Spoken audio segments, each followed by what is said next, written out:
हरी विठ्ठल श्री ज्ञानदेव तुकाराम पंढरीनाथ भगवान की जय. माऊली ज्ञानेश्वर महाराज, गोपाल कृष्ण भगवान की जय. आनंदाश्रम स्वामी महाराज की जय.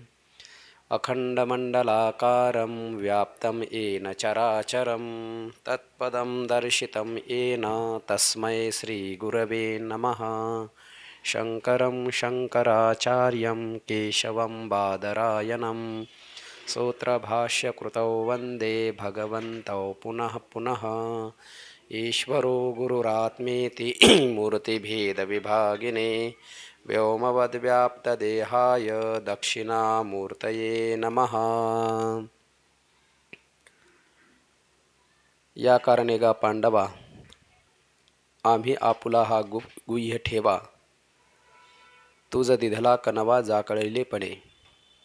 पवित्र असलेल्या इंद्रायणी मातेच्या तीरावरती भगवान विश्वमाऊली ज्ञानोबा यांच्या दरबारामध्ये भगवान सिद्धेश्वराच्या सानिध्यात अजान वृक्षाच्या पवित्र शीतल अभंग अशा छत्रछायेखाली 84 सिद्धांच्या वास्तव्याने सिद्ध असणाऱ्या या अलंकारपूर नगरीमध्ये परमपूज्य गुरुवर्य बाबांच्या सहवासामध्ये आणि तुम्हा सर्व सिद्ध अनुभूती संपन्न महात्म्यांच्या समवेत भगवती ज्ञानेश्वरीचे चिंतन आपण करत आहोत. आणि या चिंतना अंतर्गत भगवंतांनी भक्तराज अर्जुनाला जो शेवटचा उपदेश केलेला आहे त्याचा विचार आपण पाहत आहोत. भगवंत म्हणतात की हे अर्जुना, तू जरी युद्ध करायचं नाही म्हणलास तरी देखील तुझ्या प्रकृतीनुरूप तो युद्ध करणारच आहे. म्हणून करणं आणि न करणं हे दोन्ही त्या प्रकृतीच्या माथी मारून ती प्रकृती ज्याच्या ताब्यात आहे अशा त्या परमात्म्याला तू शरण जा. तो राहतो कुठे? तर तो तुझ्या हृदयातच आहे. हृदयात असणाऱ्या परमात्म्याला शरण जा. कसं शरण जा? अहम वाचा चित्त अंग देऊन त्याला शरण जा. कसं उदाहरण दिलं होतं माऊलींनी? महोदधिका गांग रिगाले जैसे. समुद्रामध्ये जसं गंगेचं पाणी प्रवेशित होतं, गंगा जशी समुद्रामध्ये एकरूप होऊन जाते, त्याप्रमाणे तो अहंकार वाचा चित्त अंग या चारही अंगाला समर्पित करून त्या परमात्म्याशी एकरूप होऊन जा. अशा पद्धतीने जर तू त्या परमात्म्याला शरण जर गेलास तर मग त्या परमात्म्याच्या प्रसादाने सर्व उपशम ज्या स्वरूपाच्या ठिकाणी होतो अशीची स्वरूपभूत शांती तीच कोणी एक स्त्री आणि त्या प्रमदेशी तू त्या स्वरूपामध्येच एकरूप होऊन त्या प्रमदेचा उपभोग घेशील. अर्थात स्वरूपभूत शांती तुला प्राप्त होईल. त्या स्वरूपाशी तू एकरूप होऊन जाशील. कोणत्या? संभूती म्हणजे जगताची उत्पत्ती ज्या स्वरूपापासून झालेली आहे त्या स्वरूपाशी तू एकरूप होशील. प्रलयाच्या कालामध्ये हे संबंध विश्व नामरूपात्मक प्रपंच ज्या स्वरूपामध्ये एकरूप होऊन जातो, विश्रांतीला प्राप्त होतो, त्या स्वरूपाशी तू एकरूप होशील. अनुभव देखील ज्या अनुभवाने अनुभव रूप होऊन जातो त्या स्वरूपाशी तू एकरूप होशील. आणि असा एकरूप होऊन जाशील की त्या निजात्म पदाचा तू राजाच होऊन जाशील. कोणता राजा? अविनाशी राजा. म्हणजे कधीही त्या स्वरूपापासून तू च्युत होणार नाहीस अशा स्वरूपाला तू प्राप्त होशील. असा उपदेश भगवंतांनी भक्तराज अर्जुनाला केला. आणि उपदेश करून झाल्याच्या नंतर मग 63 क्रमांकाच्या श्लोकामध्ये परमात्मा बोलले की हे अर्जुना, हे ज्ञान जे मी तुला सांगितलेलं आहे हे ज्ञान अतिशय गुह्यातील गुह्य हे ज्ञान माझ्याकडनं तुला सांगितलं गेलेलं आहे. अतिशय गुह्य हे ज्ञान. म्हणून अतिशय गुह्यात गुह्य असणारं ज्ञान मी जे तुला सांगितलं त्या ज्ञानाचा तू विशेष प्रकारे विचार करून उपक्रम उपसंहार पाहून व्यवस्थितरित्या तुझ्या मनामध्ये त्याचा विचार करून तुला जे योग्य वाटेल त्या पद्धतीने तू कर, असा 63 क्रमांकाच्या श्लोकामध्ये सांगितलं. आणि त्याच्यावरती भाष्य करत असताना भगवान ज्ञानोबा बोलले की जे ज्ञान भगवंत म्हणले गुह्य ज्ञान मी तुला सांगितलं, ते ज्ञान जे सांगितलं ते किती महत्त्वाचं आहे, किती विशेष आहे, त्याचं वर्णन ज्ञानोबांनी 3.5 ओव्यांमध्ये केलं होतं. की जे ज्ञान मी तुला सांगितलं ते ज्ञान गीता या नावाने जगामध्ये विख्यात आहे, प्रसिद्ध आहे. नुसतं जगातच नाही, मृत्यूलोकातच नाही, तर जे आदिवंद्य त्रिजगती तिन्ही लोकामध्ये अर्थात ब्रह्मांडामध्ये या गीता नावाने हे ज्ञान प्रसिद्ध आहे. की ज्या ज्ञानाची चर्चा भगवान शंकरसुद्धा पार्वतीबरोबर करताना बोलतात, ते तर हरू म्हणे नेनिजे देवी जैसे का स्वरूप तुझे तैसे हे नित्य नूतन देखीजे गीता तत्व. ब्रह्मांडामध्ये प्रसिद्ध असणारं हे गीता तत्व आहे आणि या गीता नावाने प्रसिद्ध असणारं हे ज्ञान ते मी तुला सांगितलंय. तर आता त्या ज्ञानाचा तू व्यवस्थितरित्या विचार करून तुला जे योग्य वाटेल तशा पद्धतीने तू आचरण कर, हा भाव आहे. मग गीता नावाने प्रसिद्ध असणारं ज्ञान मी तुला सांगितलं, त्याचा विचार तू कर. जे ज्ञान मी तुला सांगितलं हे काही सामान्य नाही आहे. सर्व वाङ्मयाचे मथित संबंध असणारं वेद, अक्षर ब्रह्म, शब्द ब्रह्म, त्याचं मंथन करून मी तुला हे ज्ञान सांगितलेलं आहे. एवढंच नाही तर या ज्ञानाचा व्यवस्थितरित्या विचार केल्याच्या नंतर आत्मारूपी रत्न हातामध्ये प्राप्त होतं, ते ज्ञान मी तुला सांगितलं. कोणतं ज्ञान सांगितलं आहे? गीता नावाने प्रसिद्ध असलेलं ज्ञान तुला सांगितलं. सर्व वाङ्मयाचं मंथन करून हे ज्ञान मी तुला सांगितलं. आत्मारूपी रत्न ज्या ज्ञानाच्या द्वारा हस्तगत होतं ते ज्ञान मी तुला सांगितलं. तर आता या ज्ञानाचा तो विचार करून तुला पाहिजे तसं वाटेल तसं तू कर. अजून ज्ञानोबा त्या ज्ञानाचं वर्णन करतात की जे ज्ञान मी तुला सांगितलं आहे ते ज्ञान या प्रसिद्ध शब्दाने वेदांताने ज्याची महिमा, ज्याची कीर्ती वर्णन केलेली आहे असं ज्ञान मी तुला सांगितलं. म्हणजे ज्या वेदाने ज्ञान या शब्दाने ज्याचं वर्णन केलं, कीर्ती प्रतिपादन केली, ते ज्ञान मी तुला सांगितलं. मग वेदाने त्या ज्ञान या शब्दाने त्या ज्ञानाचं महत्त्व प्रतिपादन केल्यामुळे त्या वेदाला काय फल प्राप्त झालं? तर जगामध्ये त्याला कीर्ती प्राप्त झाली. म्हणजे जे ज्ञान मी तुला सांगितलं त्या ज्ञानाचं प्रतिपादन, त्याचं महत्त्व वेदाने गायलं, वेदाने सांगितल्यामुळे त्या वेदाला कीर्ती प्राप्त झाली. जगामध्ये त्याची चांगली चौकट कीर्ती झाली. त्याला अपकीर्ती कोणती आली होती, कोणता त्याच्यावरती आळा आला होता, याचा विचार आपण काल विस्तारपूर्वक केलाच होता. बिहाला वेदू गीतेच्या पोटी रिगाला आता गोमटी कीर्ती पावला, असं ज्ञानोबराय वर्णन करतात. म्हणून ज्या ज्ञानाचं वर्णन, ज्या ज्ञानाची स्तुती वेदाने केल्यामुळे त्या वेदाची जगामध्ये चांगली कीर्ती प्राप्त झाली, असं जे ज्ञान ते मी तुला सांगितलं आहे. तर आता त्या ज्ञानाचा तू विस्तारपूर्वक, विचारपूर्वक, सदसद विवेकाने विचार करून तुला वाटेल तसं तू कर. अजून कसं होतं ते ज्ञान? बुद्ध्याधिक हे जे इंद्रिय आहेत ते आपापल्या विषयाला जाणण्याकरता ते समर्थ आहेत आणि त्या इंद्रियांना त्या विषयाला जाणण्याची शक्ती जी प्राप्त झालेली आहे, त्या विषयाला जाणण्याकरता ते डोळस झालेले आहेत. ते डोळस का झाले? तर त्यांना प्रकाश प्राप्त झाला म्हणून. कुणाचा? जे ज्ञान मी तुला सांगितलं त्या ज्ञानाच्या प्रकाशाचा कडवसा या इंद्रियांना प्राप्त झाला. बुद्धी, मन, त्वगेंद्रिय. ज्ञान ऐशिया रूढी वेदांती जयाची प्रौढी वानिता कीर्ती चोखडी पातली जगी. ज्ञान ऐशिया रूढी, रूढी शब्दाचा अर्थ केलेला आहे प्रसिद्धी. ज्ञान या प्रसिद्ध असणारं, म्हणजे मी जे तुला सांगितलं हे काय आहे? ज्ञान आहे. आणि हे जे ज्ञान आहे या ज्ञानरूपी प्रसिद्ध शब्दाने, की जे मी तुला सांगितलं हे घनीभूत ज्ञानच आहे, हे या प्रसिद्ध शब्दाने वेदांती जयाची प्रौढी वानिती, वानिता, वेद जयाची प्रौढी वानिता. वेदाने काय केलं? प्रौढी म्हणजे महिमा, त्याची प्रसिद्धी, त्याची स्तुती, त्याची कीर्ती. वानिता, वानिता म्हणजे वेदाने त्या कीर्तीचं वर्णन केलं आणि ती कीर्तीचं वर्णन वेदाने केल्यामुळे, त्याचा महिमा गायल्यामुळे जगी चोखडी कीर्ती पातली, त्या वेदाला जगामध्ये चोखडी म्हणजे चांगली कीर्ती त्याला प्राप्त झाली. कारण आतापर्यंत त्या वेदावरती आळ आला होता की या वेदाने ज्ञान देण्याकरता अपभर भाव केला. कारण वेदाने ज्ञान कुणाला दिलं? फक्त ब्राह्मण, क्षत्रिय आणि वैश्य या तिघांनाच अधिकार दिला वेदाने. शूद्रांना आणि स्त्रियांना त्याने अधिकार दिला नाही. स्त्री शूद्रा अबोरा धरिला तेने, वेद संपन्न होय ठाई, परिकृपणू ऐसा आन नाही, जो काने लागला तीही वर्णाच्याचे, असा त्याच्यावरती आळ आला होता. त्यांनी अपपर भाव केलेला नाही हा. कारण एखादा व्यक्ती, कालही आपण चिंतन केलं होतं, ब्राह्मण कुळामध्ये जन्माला आला असेल, क्षत्रिय वैश्य कुळामध्ये जन्माला असेल, शूद्र कुळामध्ये जन्माला आला असेल किंवा कोणत्याही कुळामध्ये जन्माला आला असेल, तर तो या कुळामध्ये तो देह ज्याला तो प्राप्त झाला आहे तो ईश्वराने दिला का प्रकृतीने दिला? तो ना ईश्वराने दिला ना प्रकृतीने. मग त्याच्या स्वतंत्र कर्माने त्याने ती उत्पन्न केलेलं आहे. ईश्वर किंवा प्रकृती ही कर्म सापेक्ष फलदाता आहे फक्त ईश्वर. ते तर जयाजे कर्म स्वतंत्र, ते तर जयाजे कर्मसूत्र मांडून ठेविले स्वतंत्र, स्वतंत्ररित्या त्याने ते कर्म करून ठेवले आणि मग तो ती गती पात्र होची लागे, तो व्यक्ती त्या त्या गतीला प्राप्त झाला.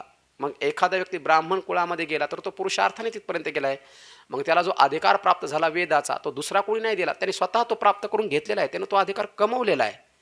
म्हणून वेदावरती आळ आला होता की वेदाने ब्राह्मण क्षत्रियाने वैश्यांनाच अधिकार दिला, शूद्रांना आणि स्त्रियांना अधिकार दिला नाही आहे, असा आळ त्याच्यावरती आला होता. आता तो आळ फेडण्याकरता ज्ञानोबा म्हणतात ती कुठी त्याच्यावरती जी आळ आला होता ते फेडण्याकरता आता तो वेद जो आहे गीतेच्या पोटामध्ये आला आणि आल्यामुळे त्याला चांगली कीर्ती प्राप्त झाली. गीतेच्या पोटात येऊन त्यांनी काय केलं, कारण वेदामध्ये असणारं जे ज्ञान आहे तेच ज्ञान वेदातलंच ज्ञान गीतेमध्ये आलं आहे की नाही.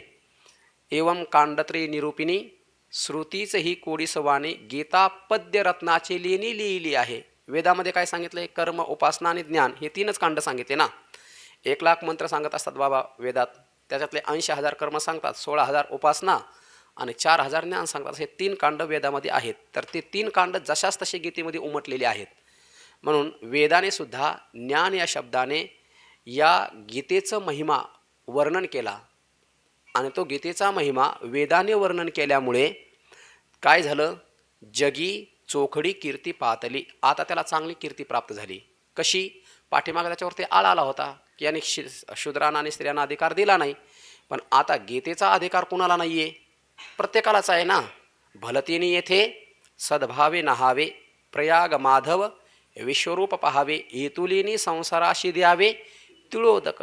स्त्री असो शूद्र असो किंवा कोणीही असो तो गीतेचं अध्ययन करू शकतो, गीतेचं चिंतन तो करू शकतो. आणि गीतेचं चिंतन श्रवण मनन केल्याच्या नंतर काय होतो, मोक्ष प्राप्त होतच असतो. आपण कायम तेव्हा पाहतो, एक प्रदक्षिणा जपाची या बाहेरून करीती यया, एकते श्रवणमिषे छाया शेविती ययाची, एकते अवधानाचा पुरा वेडा पावड भीतरा देवनी रिगती गाभारा, अर्थज्ञानाच्या ते निजबोधी उरावरी, भेटती आत्मया श्रीहरी परी मोक्ष प्रसादी सरी, सर्वाही अतिसमर्थाची पंक्ती भोजने, तळेल्या वरिल्या एकची पक्वाने, तेवी श्रवणे अर्थे पठणे मोक्षोची लाभे. वेदाचं अध्ययन केल्याच्या नंतर ज्ञान प्राप्त होतं, ज्ञान प्राप्त झाल्याच्या नंतर काय होतं, मोक्ष प्राप्त होतो.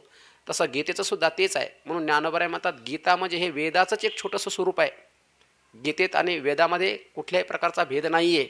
गीतेत जे ज्ञान सांगितलं तेच वेदात आणि वेदात जे ज्ञान सांगितलं तेच गीतेत सांगितलं आहे. म्हणून फक्त वेदाचा अधिकार या तिघांना होता, पण गीतेचा अधिकार सर्वांनाच आहे. म्हणून गीतेतलं जे ज्ञान आहे त्या ज्ञानाची प्रसिद्धी वेदाने वर्णन केली जगामध्ये आणि ती केल्यामुळे आता त्याला जगात चांगली कीर्ती प्राप्त झाली.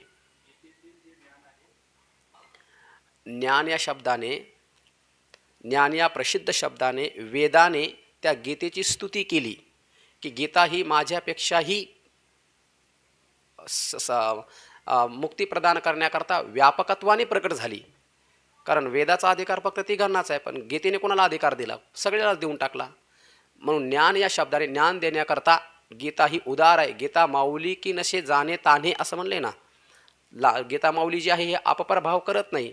म्हणून गीता हा जो आहे गीतेतलं ज्ञान, त्या ज्ञानाचं वर्णन किंवा ज्ञान शब्दाचं वर्णन किंवा ज्ञानाचं वर्णन, गीते जे ज्ञान सांगितले त्या ज्ञानाचं वर्णन वेदाने केलं आणि ही प्रसिद्धी गीतेचं वर्णन वेदाने सुद्धा ज्ञान या शब्दाने केलं.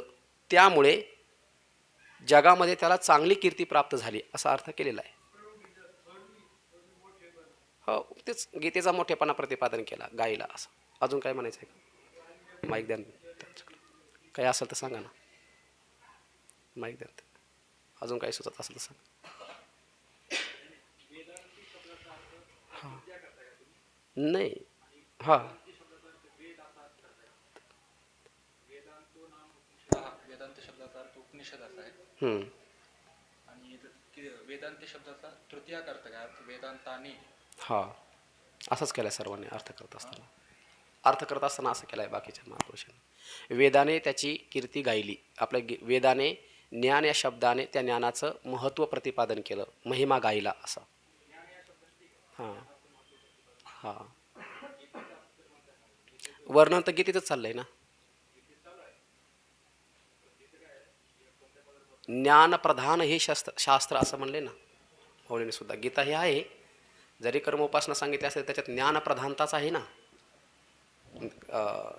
पूर्ण ओवी काय ती, श्रीकृष्णे गीताशास्त्र प्रगट केले असे. ज्ञानप्रधान हे शास्त्र श्रीकृष्णे गीताशास्त्र प्रगट केले असं ते ओवी आहे. पूर्वार्ध आठवला तर पहा. म्हणजे जरी गीतेमध्ये कर्म आणि उपासना सांगायची असली तरी सुद्धा देवाला प्रामुख्याने काय सांगायचं आहे, ज्ञानच सांगायचं आहे ना. म्हणून ज्ञान या शब्दाने, ज्ञान या प्रसिद्ध शब्दाने वेदाने गीतेची स्तुती गायली, महिमा गायला. त्यामुळे त्याला चांगली कीर्ती प्राप्त झाली असं. वेदाने ज्ञान या शब्दाने गीतेचा महिमा गायला. हा, कारण महिमा तर गीतेचाच चालू आहे ना, स्तुती तर गीतेचीच करणं चालली ना. भगवंताने जे ज्ञान सांगितलं अर्जुनाला, ते ज्ञान कोणतं सांगितलं? गीता ग्रंथच सांगितलं. असं एक अर्थ होईल का बघायचा, ज्ञान ऐसिया रूढी, म्हणजे ज्ञान या शब्दाने ज्याची प्रसिद्धी आहे, हो. परंतु कुठं प्रसिद्धी आहे? जयाची वेदांती. वेदांतामध्ये ज्ञान म्हणजे ऋते ज्ञानान्न मुक्ती इत्यादी ज्ञान शब्दानं वेदांती या शब्दाचा सप्तमी विभक्ती घेतली. वेदांतामध्ये वेदांत म्हणजे वेदांत, वेद नाही, उपनिषद आदी ग्रंथ. वेदांत नाम उपनिषद. उपनिषदामध्ये ज्ञान याचा महिमा रूढी म्हणजे प्रसिद्धी आहे. आणि पुढे काय? वानिता जयाची प्रौढी वानिता. आणि मग जयाचे नाम असं जे वेदांतामध्ये असलेलं जे ज्ञान, त्या ज्ञानाचं थोरवी ह्या वानिता म्हणजे कोण वर्णन केलं? त्या ज्ञानाचं महिमा आत्ता तुम्ही सांगितलं की मोक्षप्रदान हे ज्ञानप्रदान हे शास्त्र. गीतेमध्ये त्या ज्ञानाचा महिमा वर्णन केलेला आहे. वानिता म्हणजे त्याच ज्ञानाचा महिमा गीतेमध्ये केलेला आहे. त्यामुळे चोखडी कीर्ती काय पातली, जगी चोखडी कीर्ती जगी पातली. चोखडी कीर्ती पावली. गीतेचा जो गीतेची जी प्रसिद्धी आहे, कीर्ती आहे, ते कशामुळं आहे? या गीतेमध्ये ज्ञानाचा महिमा सांगितलेला आहे. त्याच्यामुळं ती गीता जी आहे ती गीतेला देखील कीर्ती महिमा, प्राप्त झाली का? गीतेचा महिमा किंवा गीतेचा जो महिमा आहे एवढा, म्हणजे गीतेला चांगली कीर्ती प्राप्त झाली असं हा, म्हणायचं का? गीतेला जो महिमा आहे तो कशामुळे आहे की गीतेमध्ये हे वेदांतामध्ये असलेलं जे ज्ञान आहे ते ज्ञान गीतेमध्ये सांगितलेलं आहे. त्यामुळे गीतेला देखील तो एवढा महिमा प्राप्त झालेला आहे असा. कारण मध्ये तुम्ही जो अर्थ करताय त्याच्यामध्ये अध्यारोत खूप अर्थ घ्यायला लागतो. कोणता? की वेदामध्ये ब्राह्मण इत्यादिकांनाच फक्त काय होता? अधिकार तो होता. विस्तार केला. हा, नाही तो घ्यावाच लागतो, त्याशिवाय लागणारच नाही अर्थ. भाव मग का गीतेचा महिमा वेदाने वर्णन केला असं जर म्हटलं, चोखडी कीर्ती पातला असं म्हणलंय ना. पातली, पातला नाही, पात काय तिथं पाठभेद वेगळा आहे का? कीर्ती हा जो शब्द आहे ना, पातली का म्हणलंय? कारण पातली कोणाला, कीर्ती कोणाला प्राप्त झाली इथं? कीर्ती वेदाला प्राप्त झाली का कीर्ती गीतेला प्राप्त झाली इथं?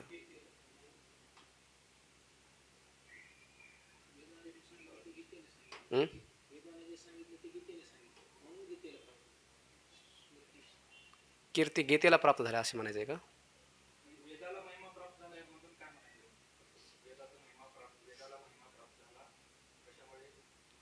अजून एक ओवी आहे, पुत्रे मी सर्व गुणी जिनावा हे बापा श्रयानी. पुत्राने माझ्यापेक्षाही मोठं व्हावं आणि त्याची कीर्ती जगामध्ये व्हावं अशी बापाची इच्छा असते. आणि ते हे शारंगपाणी फळाले असं पुढं म्हणलंय. तसं गीता, ज्ञानोबा म्हणतात गीता हे म्हणजे वेदाचंच एक स्वरूप आहे. आणि गीता ही जी आहे मुक्ती देण्याकरता तिचं क्षेत्र जे आहे ते व्यापक आहे. गीता असं म्हणते का केवळ फक्त ब्राह्मण वैश्य आणि क्षत्रियांनीच माझं अध्ययन करा? नाही ना. गीतेचं व्यापक ज्ञान प्रदान करण्याकरता क्षेत्र त्याचं व्यापक आहे. पण वेदाचं क्षेत्र हे संकुचित दिसतं. वेदाने फक्त तिघांनाच अधिकार दिलेला दिसतो.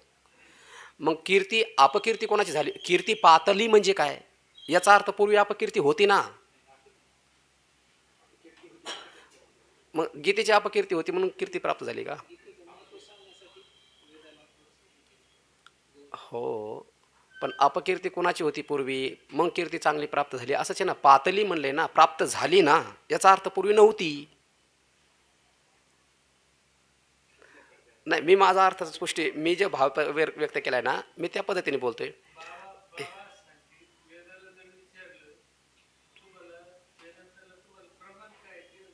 नाही बोला, ज्याला जो भाव सुचल तो बोला, कारण हे भावार्थ दीपिक आहे, स्पष्ट झालंच पाहिजे.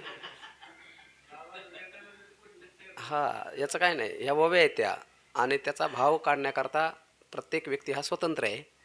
आणि कुणाच्या बुद्धीतून माऊली काय आविष्कृत करून घेतील काही सांगता येत नाही. त्यामुळे आपली चर्चा चालली, ज्याला जो भाव सुचल तो बोला बिंदास्त मोकळ्या मनाने. नाही, अर्थ दोन्ही योग्यच आहे.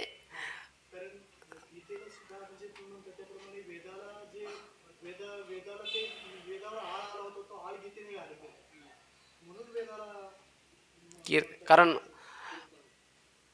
तुम्ही एकदा जे बोलताय ना त्या अर्थाचं परत एकदा स्पष्टीकरण करा चांगलं.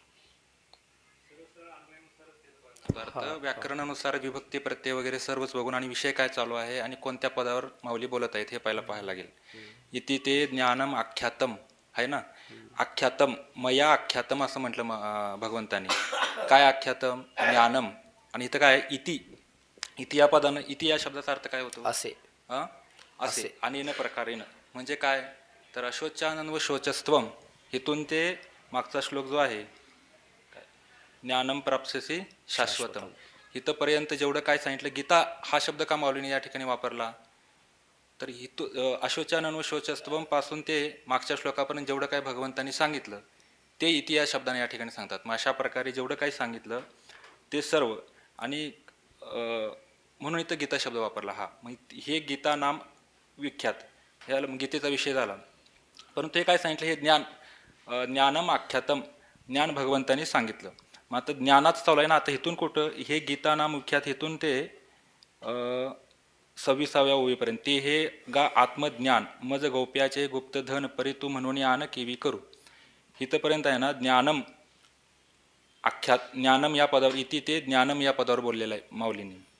मग आता ज्ञान ऐसिया रूढी इथं सुरुवातीला पहिल्याच वयमध्ये झाले ना ते हे गीता नाम विख्यात सर्व वाङ्मयाचे मथित आत्मा जेनी हस्तगत रत्न होय, ज्याच्याद्वारा. या ठिकाणी आहे ना गीता आणि ज्ञान हे भिन्न नाही आहे. जे ज्ञान सांगितलं ना, ग्रंथ सांगत असताना ग्रंथाचं नाव घेण्याकरता गीता म्हणावं लागतं, पण गीतेत जे भाव सांगितले ते सगळं ज्ञानच आहे ना. ज्ञान शब्दाचा अर्थ काय या ठिकाणी त्रिपुटी जशी असते ना, इथं ज्ञान करण अर्थानं आहे. म्हणजे ज्याच्याद्वारा ज्ञेयाचं ज्ञान होतं त्याला काय म्हणतात? ज्ञान म्हणतात. मग या जसं ज्ञानाच्या द्वारा एखाद्या घटपटात एकांचं जसं ज्ञान होतं आपल्याला, तसं गीताशास्त्राच्या अध्ययनाने आपल्याला काय होतं? परमात्म्याची प्राप्ती होते, परमात्म्याचं साक्षात्कार होतो. म्हणून या ठिकाणी ज्ञान शब्दाचा अर्थ करते वेळी माऊलीने त्याला गीता असं म्हटलेलं आहे. गीतेचंच वर्णन चालू आहे हे.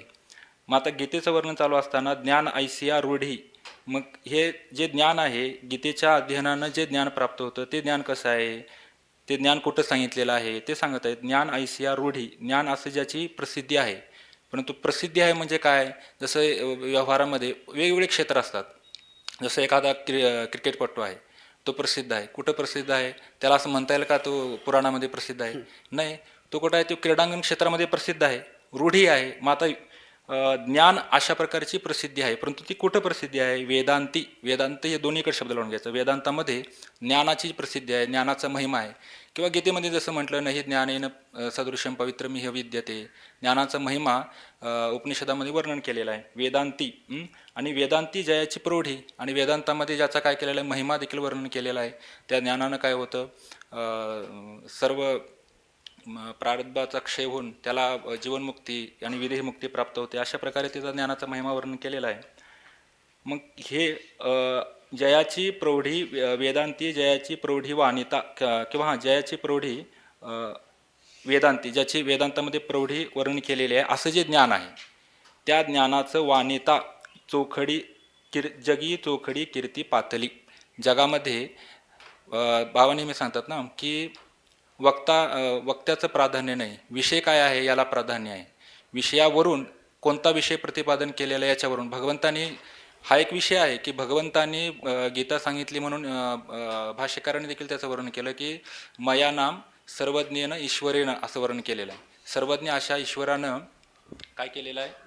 वर्णन सांगितलेलं आहे तुला, असं भगवान म्हणतात. हा एक विषय झाला. तो तर आहेच, सर्वज्ञ ईश्वरानं सांगितल्यामुळे हे प्रामाण्य हे तर आहेच. परंतु आपल्या इथं आस्तिक आणि नास्तिक याची व्याख्या करीत असतेवेळी ईश्वरानं प्रतिपादन केलं किंवा ईश्वराला मानतो तो आस्तिक आहे असं नाही. किंवा ईश्वराला आपल्या इथं काय वेदाला मानतो किंवा न मानतो याच्यावरून आस्तिक किंवा नास्तिक हा प्रकार पडतो. जसं बौद्ध हा जे अवतार आहे भगवंताचा अवतार आहे, परंतु त्याचं प्रामाण्य वेदाच्या विरोधी असेल तर त्याला मानलं जाऊ शकत नाही ना. त्यामुळं ईश्वराची सिद्धी देखील काय होते? वेदाच्या द्वारा होते. म्हणून वेद जे सांगतो त्याला काय आहे? प्रामाण्य आहे. काय सांगायचं ते विसरून गेलो.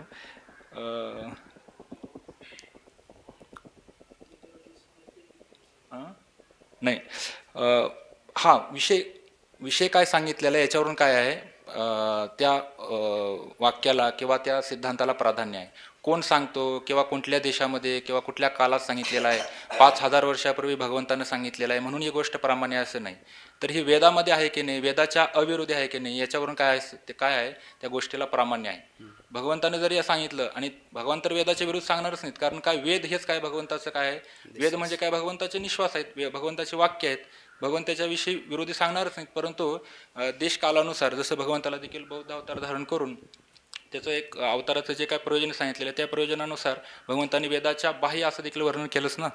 परंतु मग या ठिकाणी गीतेला जे वर्णन इतकं महती प्राप्त झालेली आहे, पातली म्हणजे अगोदर नव्हती नंतर प्राप्त झाली असा जो सापेक्ष भाव आहे, असा सापेक्ष भाव नाही. फक्त गीतेचं महिमा आहे की नाही, ज्ञानोबारायाने किती त्याचं तोंड भरून वर्णन केलं ज्ञानेश्वरीमध्ये गीतेचं, भरपूर तोंड किती वर्णन केलं. काय माऊली म्हणतात की कानाच्या महाद्वारी गीताजीत गजर करी, ते तर सृष्टीच्या आदिवरी. एवढंच नाही तर इथं आता जसं म्हटलं ना, गीता नाम विख्यात, वरच्या पण काल थोडंसं चिंतन केलं तर विख्यात. आता इथं खरं म्हणजे विख्यात हा शब्द कुठून आणला माऊलीने, हा एक विचार करण्यासारखा आहे ना. जसं पदाची कोरण संधी माऊली म्हणतात ना, तसं गीता नाम विख्यात असं म्हणतात. आता ह्या श्लोकामध्ये कुठे आहे, आख्यातम शब्दाचा अर्थ काय केलाय, सांगितले कथन करणे असा आहे. परंतु त्याच्यामध्ये मूळ धातू आहे ना, ख्या धातू आहे, आणि त्या ख्या धातूपासून आहे ना दोन्ही अर्थ होतात. ख्या धातूचे अनेक अर्थ दिलेले आहेत, त्याच्यामध्ये प्रसिद्धी हा देखील एक अर्थ दिलेला आहे, आणि तो अर्थ ह्या माऊलीने या ठिकाणी पुढे सांगितले हा शब्द देखील माऊलीने वापरलेला आहे, आणि दिधले असा पण एक शब्द वापरलेला आहे. परंतु ख्या शब्दाचा एक अर्थ आहे ना, आसमंतात ख्यातम, म्हणजे ते अत्यंत प्रसिद्ध असणारं असं जे ज्ञान, असा एक त्याचा अर्थ होतो.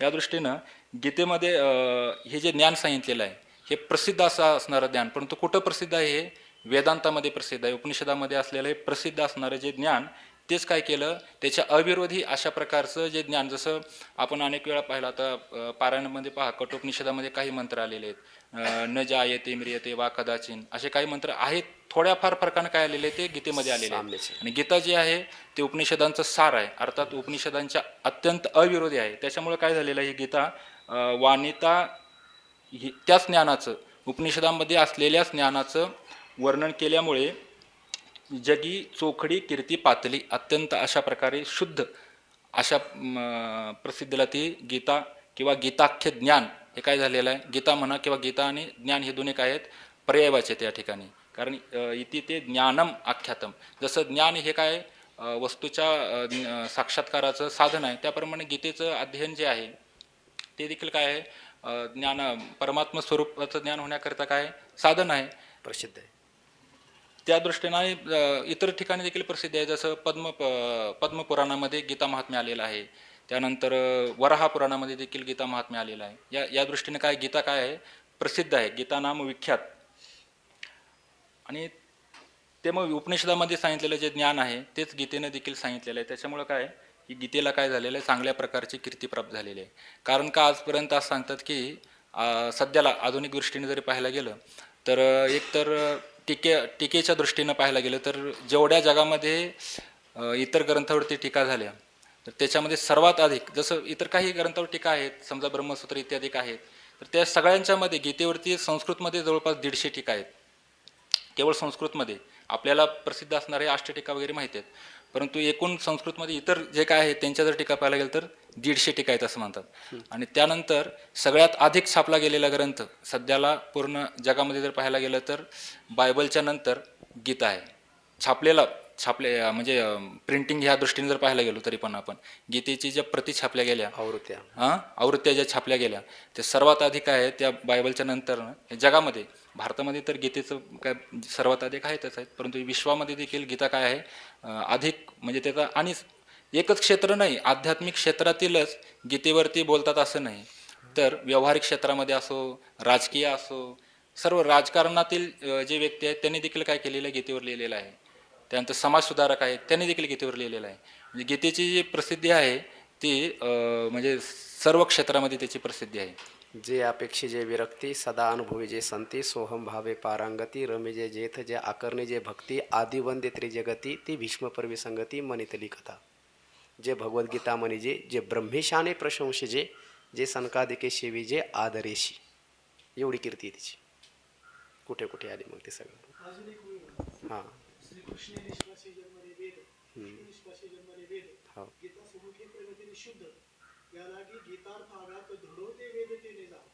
एकनाथी भागवत आहे का?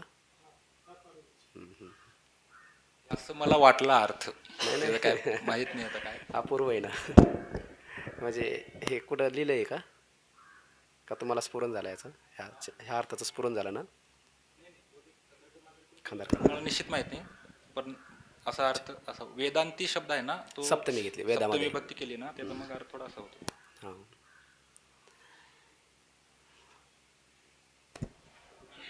वेदांतामध्ये वेदांती ज्ञान ऐशिया रूढी जयाची प्रौढी वानिता असा अर्थ होतो. मग आदरणीय महाराजजी म्हणतात ना, त्याचा जर अर्थ तसा जर अर्थ घ्यायचा झाला तर मग अन्वय असा होतो, वेदांती ज्ञान ऐशिया रूढी जयाची प्रौढी वानिता. वेदांती म्हणजे वेदामध्ये नाम, उपनिषदांमध्ये ज्ञान या ऐशिया रूढी, ज्ञान या प्रसिद्ध, रूढी शब्दाचा अर्थ होतो प्रसिद्ध, ज्ञान या प्रसिद्ध शब्दाने जयाची प्रौढी वानिता. म्हणजे मी तुला ते ज्ञान सांगितले ना आता अर्जुना, हे जे ज्ञान आहे या ज्ञानाची प्रौढी वेदामध्ये देखील, उपनिषदांमध्ये देखील उपनिषदांनी गायलेली आहे. जयाची प्रौढी वानिता या ज्ञानाची, मी तुला सांगितलेल्या ज्ञानाची महत्त्व, त्याची प्रसिद्धी, त्याची कीर्ती, त्याचं ऐश्वर, त्याचा मोठेपणा वेदानेमध्ये देखील, उपनिषदांमध्ये देखील हे सांगितलेलं आहे. उपनिषदांनी देखील या ज्ञानाचं महत्त्व गायलेलं आहे, वर्णन केलेलं आहे. केवळ फक्त मीच सांगतो असं नाही, तर या ज्ञानाचं महत्त्व वेदामध्ये, वेदाने सुद्धा सांगितलेलं आहे. आणि त्यामुळे या ज्ञानाला चांगली कीर्ती जगात प्राप्त झाली. वानिता, वेदाने सुद्धा त्याचं वर्णन केलं आहे म्हणून असा अर्थ होतो. मग जगी चोखडी कीर्ती पाहतली, त्या ज्ञानाला जगात चांगली कीर्ती प्राप्त झालेली आहे असा अर्थ होतो. तुम्ही सांगितलं त्या पद्धतीने. त्याचा समारोप करते वेळी मग ते जर वेद घेतला आपण, ते हे का आत्मज्ञान जे आहे ते पुढची ओळी लावते वेळी थोडंसं हो. कठीण जातं, कारण ते हे का आत्मज्ञान तोच अर्थ. वेद शब्दाचा पण अर्थ ज्ञानच आहे खरं. म्हणजे वेद आणि गीता हे वेगळं नाहीच आहे, दोन्हींना एकच सांगायचं आहे. बीजापासून जसा वृक्ष होतो तसं ज्ञानोबा म्हणतात, गीता ही जयाचा विस्तार जेत सामवे ते तयाचे मनिजे बीज जगे असं ज्ञानोबा म्हणतात. ज्याचा विस्तार ज्या ठिकाणी सामावला जातो त्या विस्ताराचं ते सामावलेलं ठिकाण म्हणजे बीज आहे. झाड मोडे बीज होय, झाड मोडे बीज होय, बीज मोडे झाडी समाये, ऐसेने कल्प कोडी जाय परी न नशीजे जाती असं म्हणलं की नाही. तसं ज्ञानोबा म्हणतात, उदाहरण दिलं आहे, जसं विशाल वटवृक्ष असतो पण त्याचा समावेश छोट्याशा बियामध्ये झालेला असतो, तसा विशाल असणारा वटवृक्षरूपी हा वेद तो गीतारूपी अतिशय सूक्ष्म बीजामध्ये येऊन प्राप्त झालेला आहे. अशा ओव्या आहेत ज्ञानोबा यांच्या. तसा अर्थ केला तरी काही हरकत नाही. चाललंय काय आहे, ज्ञानाचं महत्त्वच प्रतिपादन करणं चाललंय, फक्त एवढंच आहे की जे मी तुला ज्ञान सांगितलंय हे किती महान ज्ञान आहे, म्हणजे याची उपेक्षा नाही झाली पाहिजे. नाहीतर मग काय होतं, ते ज्ञानोबाने उदाहरण दिले ना की रस्त्याने चालत असताना एका धनगराला परीस सापडला आणि त्याला त्याचं महत्त्व नाही कळालं. त्याने तो गुळगुळीत दिसला म्हणून त्याच्यामध्ये दोरी टाकली आणि तो मेंढीच्या गळ्यामध्ये बांधला. तोडीला परीस बांधिला गळा, मेंढीच्या गळ्यामध्ये तो बांधून टाकला. तर एवढा मोठा परीस पण त्याचं महत्त्व न कळल्यामुळे मेंढीच्या गळ्यामध्ये बांधल्या गेला. जर त्याला ज्ञान असतं, त्याचं महत्त्व कळालं असतं, त्याने ते व्यवस्थित ठेवला असता. म्हणून अर्जुनाला हे जे ज्ञान सांगितलं आहे की हे जे ज्ञान आहे हे केवळ फक्त ऐकण्यासारखं नाही आहे, केवळ प्रवचन करायचं आणि ऐकायचं आणि सोडून द्यायचं असं नाही. हे ज्ञान जे मी तुला ज्ञान सांगितलं हे ज्ञान किती महान आहे, किती विशेष आहे. आता ज्ञान विशेष आहे ना, तर ज्ञानाचंही महत्त्व लक्षात आलं पाहिजे म्हणून ज्ञानाचं वर्णन केलं. आणि सांगणाराही कोणी सामान्य नसून सांगणाराही कोण आहे त्याचंही खाली वर्णन येणार आहे बघा. सर्वज्ञही मिया सर्वही निर्धारोनिया, खाली उभी बघा ती.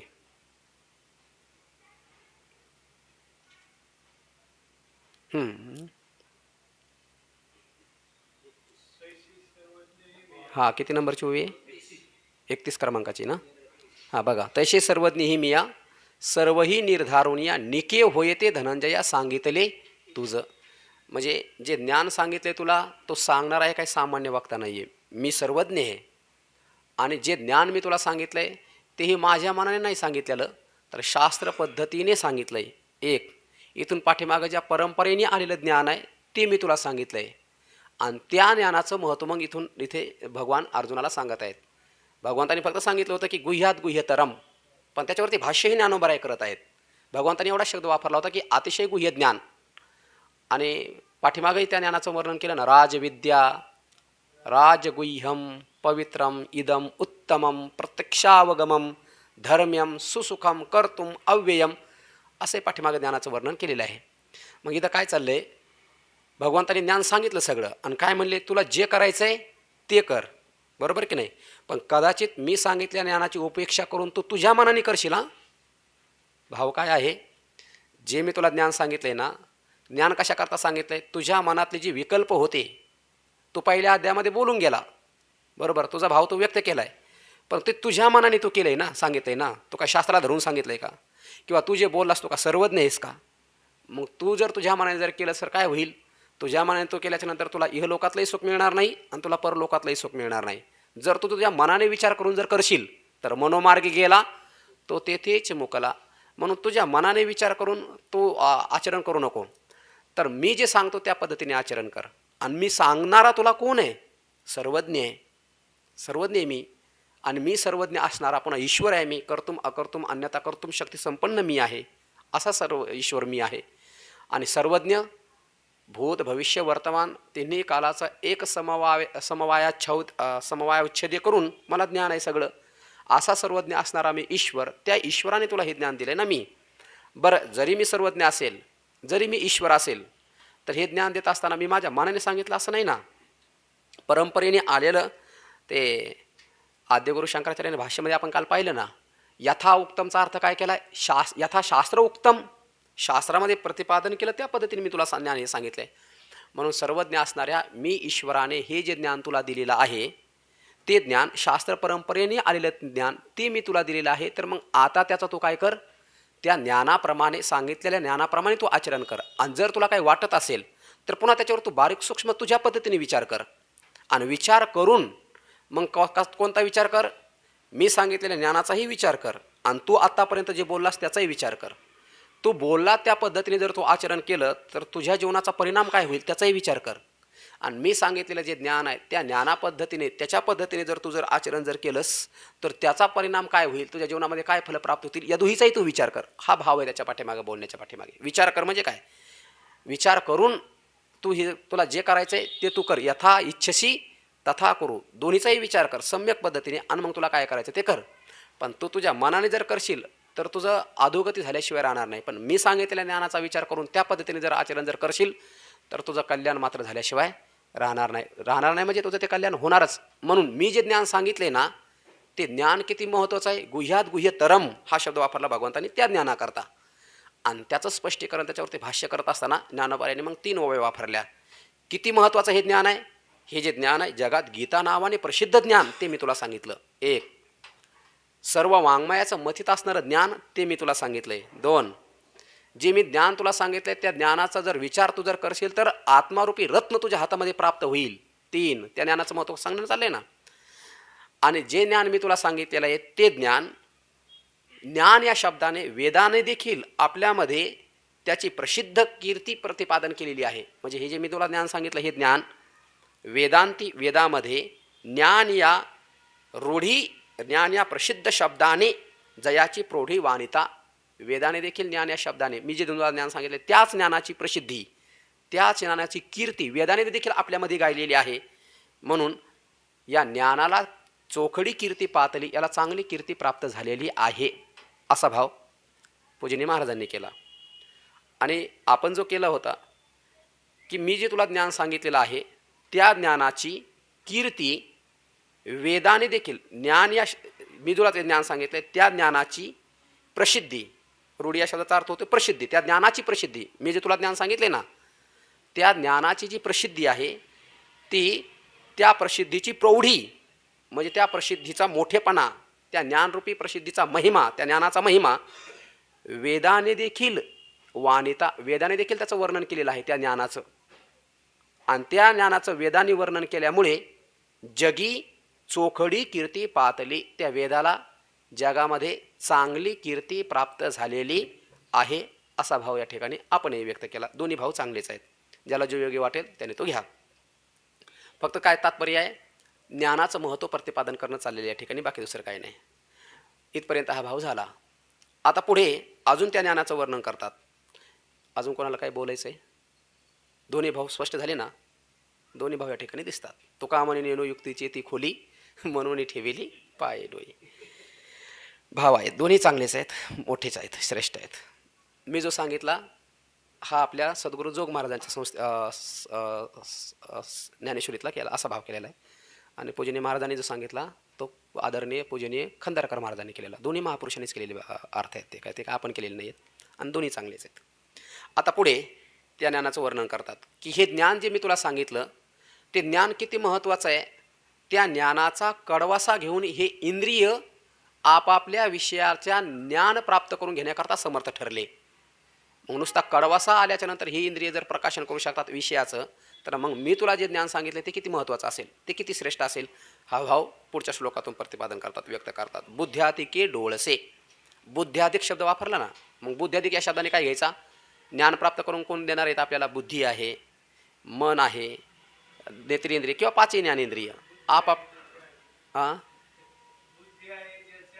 हो, बुद्धी आहे ज्याच्या आधी, असं आदी शब्दाने बुद्धी आदी, बुद्धी आहे आधी ज्याच्यामध्ये, असे बाकीचे पाच ज्ञानेंद्रिय जे आहेत ते डोळस झाले. आपापल्या विषयाला जाणण्याकरता ज्ञाते ते झालेले आहेत, पण त्यांच्या ठिकाणी त्या विषयाचं प्रकाशन करण्याचं सामर्थ्य कोणामुळं आलंय?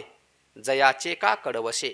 हे जे इंद्रिय आहेत हे इंद्रिय जयाचे नाम, मी तुला जे ज्ञान सांगितलं, मग ज्ञान शब्दाचा अर्थ काय करायचा? साक्षात स्वरूपता, ब्रह्मभूतता, कारण त्याच्याच प्रकाशनाचा प्रकाश, त्याच ज्ञानाचा प्रकाश घेऊन इंद्रिय प्रकाशित झालेत ना. मग जयाचे का प्रकाश म्हणजे जे ज्ञान मी तुला सांगितले त्या ज्ञानाचा प्रकाश घेऊन, पण कसा प्रकाश घेतला त्यांनी? कडवसे. त्या ज्ञानाचा एक कडवसा. कडवसा म्हणजे आपण कालही पाहिलं होतं, हा जे पत्र असतो ना, या पत्र्याला छिद्र पडलं की त्याच्यातून आपल्याला एक सूर्याचं किरण आत आलेलं दिसतं, आणि त्या कडवाशाने काय होतं? अख्ख्या खोलीमध्ये, त्या हॉलमध्ये काय होतो? प्रकाश पडतो. मग अख्ख्या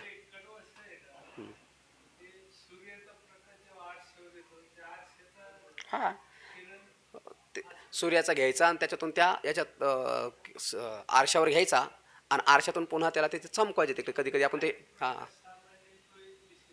हां तसंही आहे. पण कडवासा या शब्दाचा अर्थ असा केला जातो की समजा पत्र्याला छिद्र पडलेलं असेल तर त्याच्यातून सूर्याचे किरण खाली येतात, आणि आत आल्यानंतर सगळा अंधकार निघून जातो ना, आणि प्रकाश होतो की नाही. मग सूर्याचं सगळेच किरण आतमध्ये आले का नाही, एकाच किरणाने जर अख्ख्या खोलीचं त्या हॉलचं प्रकाशन केलं तर बाकीचे किरण बाहेर तर तसेच आहेत, मग ते किती प्रकाशित आहे.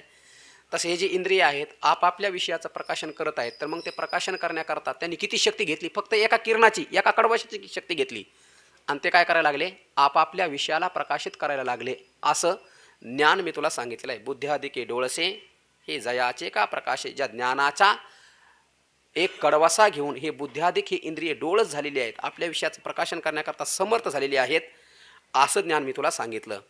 आणि एवढंच नाही, त्या ज्ञानाचा पुन्हा श्रेष्ठ तो सांगतात, मी सर्व द्रष्टाही दिसे पाहलया जया. जया पाहलया. पाहलया म्हणजे ज्या ज्ञानाचा उदय झाल्याच्या नंतर, पाहलया म्हणजे पहाड झाल्याच्या नंतर, उजाडल्याच्या नंतर.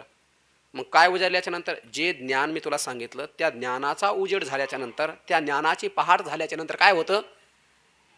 मावळवित विश्वाभासू, नवल उदयला चंडांशू, अद्वयाब्जिने विकासू वंदू आता, जो अविद्या राती रुसुनिया, गिळी ज्ञानाज्ञान चांदनिया, जो सुदिनू करी ज्ञानिया, सोबोधाचा. इथपर्यंत ज्ञानोबराने त्या ज्ञानाचं तिथंही वर्णन 16व्या अध्यायामध्ये केलेलं आहे.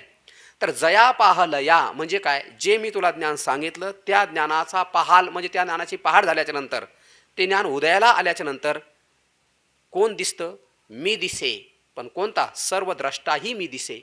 सर्वांना पाहणारा जो मी आहे त्या ज्ञानाला, आता सर्वांना मी पाहतो तर मला कोण पाहणार आहे? मला कोणीच पाहू शकत नाही. पाठीमागं मला वाटतं जो देवा दानवाची या जोगा मती नवसी असं अर्जुनाने वर्णन केलं की नाही. भक्तराज अर्जुनाने ज्यावेळेला भगवंताचं विराट स्वरूप पाहिलं त्यावेळेला भक्तराज अर्जुन म्हणतात, देवा तुझा हा महिमा पाहिल्याच्या नंतर आता माझ्या लक्षात आलंय की तो देवाला दानवाला कुणालाच कळू शकत नाही. का कळू शकत नाही? उदाहरण दिलं मग ज्ञानोबरायांनी. मातेच्या गर्भात असणारा जे बाळ आहे, अजून ते गर्भात आहे, पोटातच आहे, आत आहे, बाहेर आलेलं नाही आहे ते. मग आत पोटात असणारं ते बालक आपल्या आईचं वय किती आहे ते जाणू शकतं का? नाही जाणू शकत. उदरातील गर्भ जैसा नेने आपुलिया मातेची वयसा असा शब्द वापरला ज्ञानोबरायांनी. आईच्या गर्भात असलेलं जे बालक आहे ते आपल्या आईच्या वय किती आहे ते जाणू शकत नाही. तसे या जगतातले हे जे जीव आहेत हे त्या परमात्म्याला जाणू शकत नाहीत, कारण सर्वांच्या आत तो परमात्मा आहे, सर्वांच्या पलीकडे तो परमात्मा आहे. कालही आपण पाहिलं होतं, विषयाच्या आत आगाउदरीचा गर्भ जैसा, न देखे आपल्या मातेची वैसा, मी आशेशाही भूत जाता तैसा, नेनवेची कही कही किंवा काही. जसा आईचा उदरातला गर्भ आपल्या आईचे वय जाणू शकत नाही, तसं या जगतातल्या कोणताच जीव, या विश्वातला कोणताच जीव भगवंत सांगतात मला जाणू शकत नाही. म्हणजेच काय, पाहू शकत नाही. का पाहू शकत नाही? कारण त्यांचा द्रष्टा मी आहे म्हणून ते मला पाहू शकत नाहीत. मी त्यांचं प्रकाशन करणार आहे, ते माझं प्रकाशन करणारे नाही आहेत. त्यामुळे मी त्यांना पाहू शकतो पण ते मला पाहू शकत नाहीत. मग या जगतातल्या कोणत्या वस्तूने तुम्ही त्याचं प्रकाशन करणार? वाणीने प्रकाशन करणार नाही, करू शकत. मनाने प्रकाशन करणार नाही, बुद्धीने प्रकाशन करणार नाही. येतो वाचो निवर्तन ते म्हणले, त्याचं कोणीही प्रकाशन करू शकत नाही. मग पण ज्ञानोबराय म्हणतात किंवा भगवंत म्हणतात, जे मी ज्ञान तुला सांगितलं ना ते ज्ञान त्याचं प्रकाशन करतं. बाकी दुसरं कोणी म्हणजे किती महत्त्व प्रतिपादन केलं आहे. ज्या मला या जगतातलं कोणीही जाणू शकत नाही, या जगतातल्या वस्तूंनी, व्यक्तीने, पदार्थाने मला कोणीही प्रकाशन करू शकत नाही. मग या जगतात फक्त जे ज्ञान आहे, मी जे तुला सांगितलंय तेच ज्ञान माझं प्रकाशन करू शकतं, बाकी कोणीही प्रकाशन करू शकत नाही. एवढं महान ज्ञान मी तुला दिलंय. ज्ञानाचं महत्त्व सांगायचं नाही. जे ज्ञान मी तुला दिलंय हे साधन आहे बाबा. जे ऋषी मला जाणू शकत नाहीत, जे तपी मला जाणू शकत नाहीत, कोणीही मला जाणू शकत नाहीत, पण हे ज्ञान ज्याच्या हातामध्ये आलं, जे ज्ञान जयाचे हाती तोची समर्थ मुक्ती. ज्ञान हातात आलं की मग मात्र माझं प्रकाशन होणार. माझं प्रकाशन होणार म्हणजे हे ज्ञान ज्याला कळालं त्याच्या हातामध्ये मी येणार, म्हणजेच त्याला आत्मज्ञान ज्याला प्राप्त झालं त्याला ब्रह्मज्ञान, म्हणजे मी स्वतः त्याला दिसणार. येत अप्रोक्षात ब्रह्म माझंच ज्ञान आणि ते मी वेगळं आहे असं नाही राहणार. अभिनत्वाने तो माझ्या स्वरूपाशी एकरूप होऊन जाणार. आणि असं अभिनत्वाने माझ्या स्वरूपाशी एकरूप करून देणारं ज्ञान हे मी तुझ्यासमोर प्रगट केलं.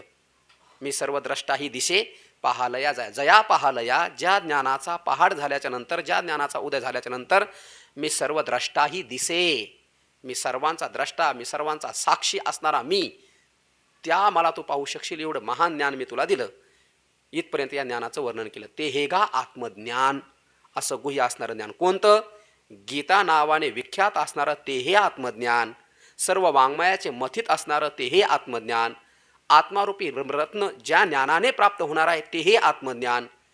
वेदामध्ये ज्ञान या शब्दाने, वेदाने त्याची कीर्ती वर्णन केल्यामुळे त्या ज्ञानाला जगामध्ये कीर्ती प्रसिद्ध प्राप्त झाली ते हे ज्ञान. किंवा ज्ञान या शब्दाने, वेदाने त्या ज्ञानाचं महत्त्व गायल्यामुळे वेदाला जगामध्ये चांगली कीर्ती प्राप्त झाली ते हे ज्ञान. तेही मी ज्ञान तुला सांगितलेलं आहे. बुद्ध्यादिक हे इंद्रिय विषयाचं प्रकाशन करण्याकरता समर्थ झाले. ते समर्थ होण्याकरता, बलवान होण्याकरता त्यांनी ज्याचा कडवसा घेतला ते हे ज्ञान मी तुला सांगितलंय. आणि जे ज्ञान प्राप्त झाल्याच्या नंतर मी सर्व द्रष्टाही दिसतो असं असणारं ज्ञान ते हे ज्ञान मी तुला सांगितलं. एवढं गुह्य ज्ञान. भगवंत म्हणले होते फक्त गुह्यात गुह्यतरम. आणि ज्ञानोबरायाने ते गुह्याचं प्रकटन करत असताना 1 2 3 4 5 6 प्रकाराने 6 उदाहरणं देऊन, 6 निकष देऊन पटून दिले की हे ज्ञान किती गुह्य आहे ते हे आत्मज्ञान. म्हणून तर ज्ञानोबरायाला माऊली म्हणतात. बाळ जय जेव विजे तर एक घास विसा ठाई कीजे. लहान लेकरू ज्यावेळेला लागले की त्याला काऊचा, चिवचा, माऊचा म्हणून आई थोडं थोडं खाऊ घालते आणि त्याचं पोट भरते. तसं गुह्य आहे नुसतं भगवंतांनी सांगितलं, पण ज्ञानोबरायाने ते किती गुह्य हे सांगण्याकरता 6 उपपत्त्या आपल्या समोर दिल्या. एवढं गुह्य असणारं ज्ञान. का? केवळ फक्त या ज्ञानाचा गरिमा लक्षात यावा म्हणून. तेवीची त्या ज्ञानाची गोडी, त्या ज्ञानाची कीर्ती ओवी आहे. वानिली देवे आवडी तेवीची पार्थाही गोडी लावावया, अशी ओवी बघा. देवाने काय केलं? या ज्ञानाच्या कीर्तीचं वर्णन केलं. वानिली देवे आवडी, या ज्ञानाची कीर्ती वर्णन केली देवाने. कशा करता? जर या ज्ञानाची कीर्तीचं जर मी वर्णन केलं तर हे ज्ञान किती महान आहे, किती श्रेष्ठ आहे, किती महत्त्वाचं आहे, किती गंभीर आहे, किती दुर्लभ आहे हे अर्जुनाच्या लक्षात येईल. आणि हे दुर्लभ ज्ञान परमात्म्याला देतोय म्हणून अर्जुन त्याच्यावरती विश्वास ठेवील. म्हणून भगवंतांनी ज्ञानाचं वर्णन त्या ठिकाणी तेवीची पार्थाही गोडी लावावया. पार्थला या ज्ञानाची गोडी लावण्याकरता भगवंतांनी पाठीमागे देखील या ज्ञानाचं वर्णन केलं. आणि आता शेवट अर्जुना, जे ज्ञान मी तुला दिलंय आणि देऊन मी तुला काय म्हणतोय? विचार करून तुला जे करायचं ते तू कर, पण तुझ्या मनाने नको करू. मी सांगितले तेच कर. म्हणून ते ज्ञान, मी सांगितलेलं जे ज्ञान आहे त्या ज्ञानाप्रमाणे तू करावं, त्याप्रमाणे आचरण करावं, तसं वागावं. म्हणून त्या ज्ञानाचं महत्त्व अर्जुनाला कळावं म्हणून एवढं वर्णन केलं अर्जुनाचं, या ज्ञानाचं. ते हे गा आत्मज्ञान. कसं हे ज्ञान? साधं नाही, मज गौप्याचेही गुप्तधन. अगोदर मीच गुप्त आहे मुळामध्ये. मीच कोणाला एकतर लवकर लक्षात येत नाही. कोणी सुअसंवेद्य तर म्हणते, तर कोण स्वसंवेद्य म्हणते, तर कोण काय म्हणते, तर कोण काय म्हणते. एवढा गुप्त मी आहे तो मी वैकुंठी नसे, एक वेळ भानुबिंबही न दिसे, योगियाचेही मानसे उमरडोनी जाय. माझं एवढा मी गुप्त आहे, आणि एवढा मी गुप्त असणारा मी, आणि माझं गुप्तधन पुन्हा ती आहे. अगोदरच मी गुप्त आहे, आणि माझंही गुप्तधन म्हणजे हे ज्ञान मी तुला दिलं. म्हणजे किती गुप्त आहे पहा आता. अगोदर एकतर परमात्माच गुप्त आहे, एकतर तोच दिसत नाही, तोच भेटत नाही, तोच सापडत नाही. ज्ञानोबराय म्हणतात कितीतरी जन्म आम्ही घेतले, आणि त्या जन्माच्या पुण्याईने तू आम्हाला प्राप्त झालास. किंवा भक्तराज अर्जुनाने सुद्धा तो भाव व्यक्त केला आहे की नाही. बहुत जन्मे आम्ही केली, बहुत जन्मे तुवा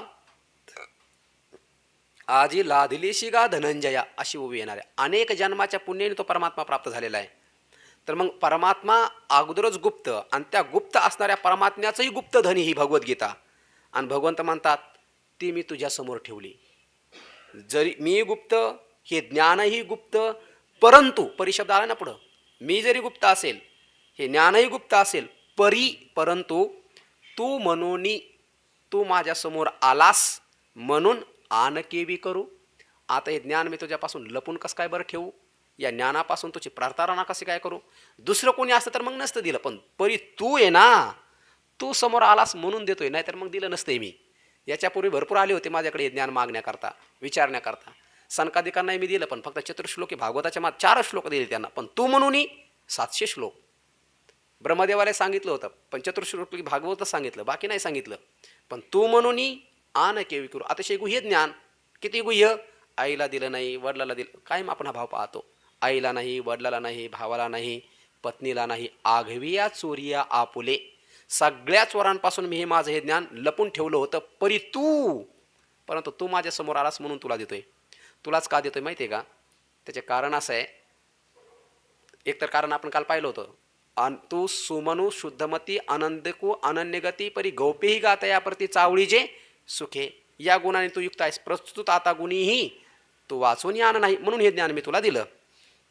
परत एक भाव त्याच्या पाठीमागं, तू म्हणून आण. तू म्हणून मी हे वेगळं करू शकत नाही. का करू शकत नाही? त्याचं कारण असं आहे, तुझं माझ्यावरती आणि माझं तुझ्यावरती निश्चिम प्रेम आहे. आणि हा भाव पुढं खाली येणार आहे. केवळ फक्त प्रेमापोटी हे ज्ञान मी तुला दिले, बाकी दुसरं काही नाही. तू प्रेमाचा पुतळा, भक्तीचा, किंवा तिथंच त्याच ओव्याच्या खाली दिले बघा, जेनं सांगेचे पित्या वसुदेवाशी, जेनं सांगेचे माता देवकेशी, जेनं सांगेचे बंधुबळी भद्राशी, ते गुही अर्जुनेशी बोलस. देवी लक्ष्मी एवढी जवळीक, परी तेही न देखे या प्रेमाचे. आज कृष्ण स्नेहाचे बेक, यातेचे आती सनकादिकांची आशा. वाढिनल्या होत्या किर बहुवसा, परी त्याही येणे माने येशा येतीची ना. मग त्यांना दिलं नाही, मग अर्जुनाला का? या जगदीश्वराचे प्रेम. दुसरं काहीच कारण नाही म्हणतात माऊली. येत दिसत असे. कशामुळे ज्ञान दिलं? म्हणले फक्त प्रेमामुळं. किती प्रेम केलं देवाने अर्जुनावर? निरूपम. उपमाच देता येत नाही. आकाश किती मोठं? उपमा नाही. ज्ञान किती पवित्र? उपमा नाही. राम रावण कसे झुंजले? उपमा नाही. तसं अर्जुनाचं देवावरती किती प्रेम, आणि देवाचं अर्जुनावरती किती प्रेम? उपमा नाही, निरूपम. आणि हे प्रेम प्राप्त करून घेण्याकरता ज्ञानोबराय म्हणतात, कैसे पार्थेने सर्वोत्तम पुण्य केले. देवाचं प्रेम प्राप्त करणं एवढं सोपं आहे काय? आणि त्या देवाचं प्रेम प्राप्त करण्याकरता यांनी कोणतं पुण्य केलं? कैसे पार्थे येणे सर्वोत्तम पुण्य केले. सर्वात उत्तम. आत्तापर्यंत जे प्रेम देवाचं कोणाला प्राप्त झालं नाही, ते प्रेम अर्जुनाला प्राप्त झालं. कोणतं प्रेम केलं बाबा यांनी? कोणतं पुण्य केलं यांनी? म्हणून अर्जुनाची विशेष स्तवावा. ऐसे आवडले मज जीवा. म्हणून ज्ञानोबराय म्हणतात, मला फक्त अर्जुनाचंच वर्णन करावं असं वाटतं. का? जो त्रिभुवनाची आदैवा एकायतन झाला, किंवा हो का याची आवरी आवरला असे. एरवी हा योगी नाडळे वेदार्थाशी ना कळे, जेत ध्यानाचेही डोळे पावती ना. तो हा निज स्वरूप अनादि निष्कंप परी कवने माने सकृप झाला आहे. केवळ फक्त अर्जुना करता निर्गुण निराकार असणारा परमात्मा सगुण साकार झाला. काय पुण्य म्हणले अर्जुनाचे, काय प्रेम या देवाचं. केवळ प्रेमापोटी गीता ही प्रगट झालेली आहे, बाकी दुसरं काही. तू प्रेमाचा पुतळा, तो प्रेमाचा पुतळा म्हणून तू जर केवी आन करू, तुझ्यापासून कसं काय पण ठेवू. तो प्रेमाचा पुतळा, भक्तीचा जिव्हाळा, मैत्रीची चितकळा धनुर्धरा.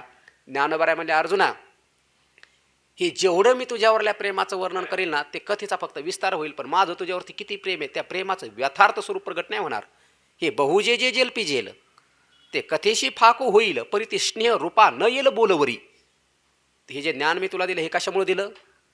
तू त्या गुणाने युक्त आहेस म्हणून दिलं, आणि दुसरं कारण माझं तुझ्यावरती असणारं निश्चिम प्रेम म्हणून दिलं. दोन कारणामुळे हे ज्ञान मी तुला दिलं. मग किती प्रेम आहे? तुझ्या प्रेमाविषयी जर मी लिहायला बसलो किंवा सांगायला बसलो तर जे बहु जे जे जेल जेल, तुझ्या प्रेमाविषयी मी जे जे बोलल ना ते सगळा कथेचा विस्तार होईल, पण तुझ्या माझ्या प्रेमाचं स्वरूप प्रगट नाही होणार. किती प्रेम?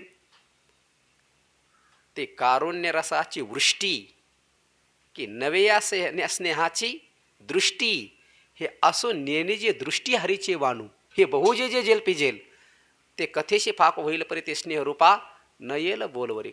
भरपूर प्रेमाचं वर्णन ज्ञानेश्वरीमध्ये. संन्याशी तू होऊनी जनी, चोरोनी नेली माझी भगिनी, परी विकल्प नपजे मनी, मी तू दोन्ही स्वरूप.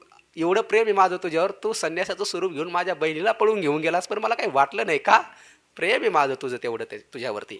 म्हणून हे अर्जुना, हे अतिशय गुह्य ज्ञान असणारं हे ज्ञान, मज गुप्ताचंही मीच गुप्त आणि त्या माझ्या गुप्ताचंही गुप्त हे ज्ञान, परंतु तू समोर आलास ना म्हणून आन केवी करू. तुझ्यापासून मी लपून ठेवू शकत नाही, तुझ्यापासून वेगळं करू शकत नाही, तुझ्यापासून हे मी पाठीमागं ठेवू शकत नाही. तुझी प्रतारणा या ज्ञानापासून मी करू शकणार नाही. या कारणे गा पांडवा, तू आहेस म्हणून हे ज्ञान मी वेगळं करू शकत नाही ना. या कारणे तू आलास म्हणून, या कारणामुळे पांडवा, हे पंडुपुत्र अर्जुना, आम्ही आपुला हा गुह्य ठेवा तुझ दिधला. हे पांडवा, हे अर्जुना, तू आहेस म्हणून आम्ही हे आमचा गुह्य ठेवा असणारं हे ज्ञान तुझ दिधला. हा गुह्य ठेवा आम्ही तुला दिला. का दिला? कनवा जाकळलेपणे. कनवा या शब्दाचा अर्थ होतो कृपेने, आणि जाकळलेपणे म्हणजे व्यापल्यामुळे. तुझ्याविषयी माझ्या अंतकरणात अशी कृपा, अशी तळमळे की तुला तुझं हित झालं पाहिजे. तुझे हित आघवे जवजव का तुझं फावे, तुझं हित तुला कळावं, ही तळमळ आमच्या हे बघा, बाळाचं हित व्हावं याकरता आईच्या अंतकरणात किती तळमळ असते. लेकुराचे हित वाहे माऊलीचे चित्त, आणि जेवढं आईचं चित्त तळमळतं लेकराच्या हिताकरता, तर तिला तर हितही कळत नाही कशात हे म्हणून. त्याला फक्त एवढंच वाटतं याचे 2-4 व्हावे मूल बाळ व्हावं, झालं याचं हित. पण खरं हित देवाला माहिती आहे. मग देवाला हित कळतं, आणि ते हिताचं ज्ञान देवाने अर्जुनाला दिलंय, तर अर्जुनाने त्या ज्ञानाप्रमाणे वागावं याकरता अर्जुनात देवाचं अंतकरण किती तळमळतंय. म्हणून भगवंत या ठिकाणी म्हणतात, अर्जुना, तुझ्या हिताकरता, तुझं हित तुला प्राप्त व्हावं याकरता माझ्या अंतकरणात खूप खूप तुझ्याविषयी कृपा आहे, खूप दया आहे तुझ्याविषयी माझ्या अंतकरणात, आणि त्या दयेने मी जाकळल्या गेल्यामुळे मी तुला हे ज्ञान दिलंय. मग प्रेम कोणासारखं आहे? आईसारखं.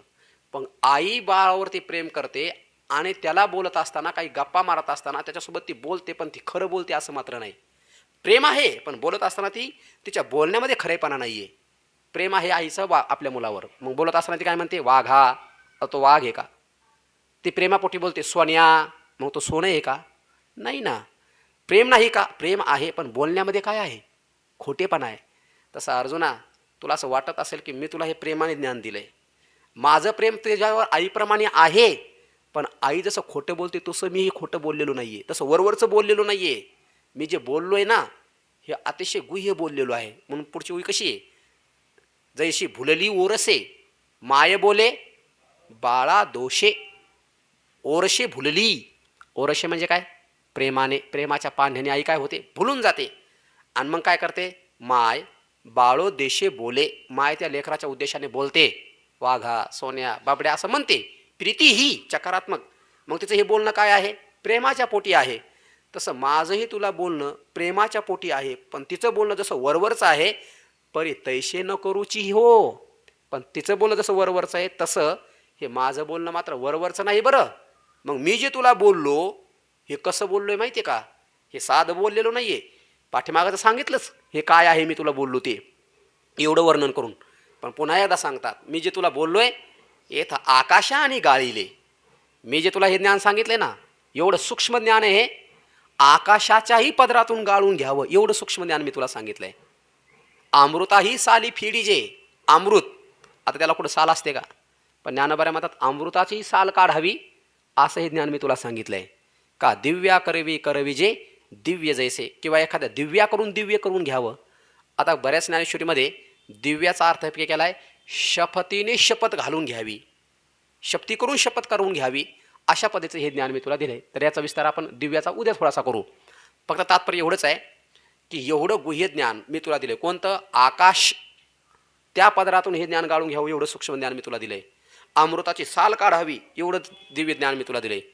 आणि दिव्याकडून दिव्य करून घ्यावं एवढं सूक्ष्म मी तुला ज्ञान दिलं आहे. कसं किती महत्त्वाचं हे ज्ञान होतं. सूर्याचे किरण पडल्याच्या नंतर काय दिसत नाही बरं. नुसतं पृथ्वीवरच नाही, त्याचे किरण जेवढ्या खाली जातील तेवढे खालचे परमाणूसुद्धा दिसतात सूर्याच्या प्रकाशामध्ये. एवढं सामर्थ्य सूर्याच्या प्रकाशामध्ये आहे. पण त्या सूर्याला सुद्धा चांगली दृष्टी प्राप्त व्हावी याकरता त्याला पुन्हा अंजन घातलं. भाव लक्षात आला का माऊलीचा कसा आहे तो. अगोदरच सूर्याचा प्रकाश, त्याच्या प्रकाशामध्ये पाताळाचाही परमाणू दिसतो आणि पुन्हा त्याला अजून दृष्टी चांगली प्राप्ती व्हावी म्हणून त्याच्या डोळ्यात अंजन घालावं. मग जे अंजन त्याच्या डोळ्यात पुन्हा त्याला चांगली दृष्टी प्राप्त व्हावी म्हणून घातलं, ते अंजन म्हणजे हे ज्ञान आहे. बघा कशी उभी आहे. जयाचे अंग प्रकाशे, जयाचे म्हणजे ज्या सूर्याच्या अंगाच्या प्रकाशाने पाताळीचा परमाणू दिशे.